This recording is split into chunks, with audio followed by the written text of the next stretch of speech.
विधानसभा निवडणुकीच्या धामधुमीत जळगावातलं एक प्रकरण चांगलं चर्चेत आलं।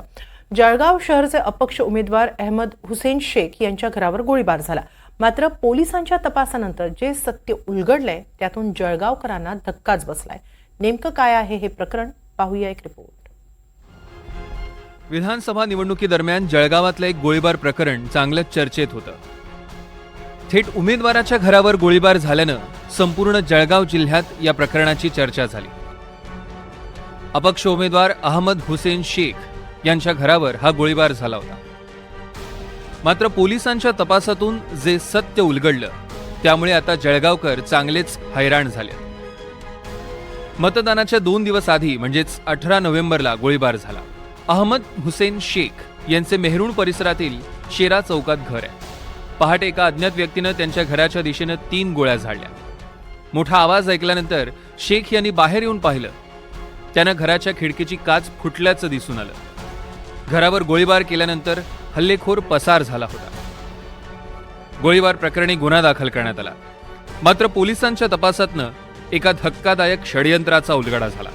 अपक्ष उमेदवार अहमद हुसेन शेख यांनी मतदारांची सहानुभूती मिळवण्यासाठी हे षडयंत्र रचल्याचं धक्कादायक वास्तव समोर आलं। नेमका ते उमेदवार आहे, काही पार्टीचं तिकीट वगैरे मागितलं होतं, तरी देखील त्यांनी उमेदवारी टाकलं होतं। त्यांना म्हणजे इलेक्शनचा 2 दिवस अगोदर अशा काही घटना घडल्या की त्यांना सहानुभूती मिळेल आणि त्यांना वोट्स मिळेल अशा त्यांना उद्देश असावा। आतापर्यंत आमचं प्राथमिक चौकशीमध्ये असं दिसून येत आहे, म्हणून आणखीन पुढील तपास चालू आहे।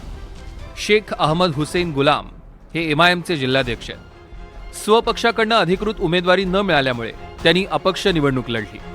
मात्र मतांसाठी काहीतरी स्टंटबाजी करावी लागेल असा शेख यांचा समज झाला। म्हणूनच मुलगा, भाचा आणि मुलाच्या मित्रांच्या मदतीनं शेख यांनी गोळीबाराचा कट रचला। ठरल्याप्रमाणे खोटा गोळीबार घडवण्यात त्यांना यशही मिळालं। पण पोलिसांना सुरुवातीपासूनच या संपूर्ण प्रकरणात कुठेतरी पाणी मुरत असल्याचा संशय होताच। शेवटी परिसरातील सीसीटीव्ही कॅमेरे, मोबाईल लोकेशन आणि खबऱ्यांच्या नेटवर्कमधनं पोलिसांनी घडल्या प्रकाराचा उलगडा केला। या प्रकरणात पोलिसांनी अपक्ष उमेदवारासह 2 अटक केली आहे, तर 2 जण फरार आहेत।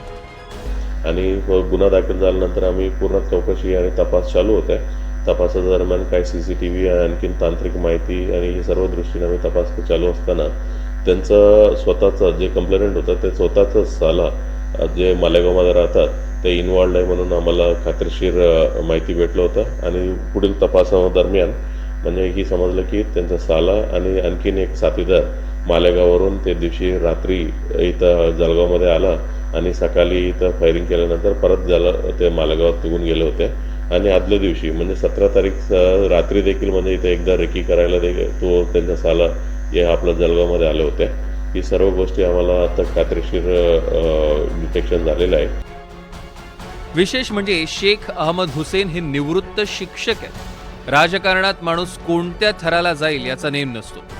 मात्र एवढा सगळा प्रताप घडवून या अपक्ष उमेदवाराच्या हाती काय लागलं असेल, तर फक्त आणि फक्त 549 मतं।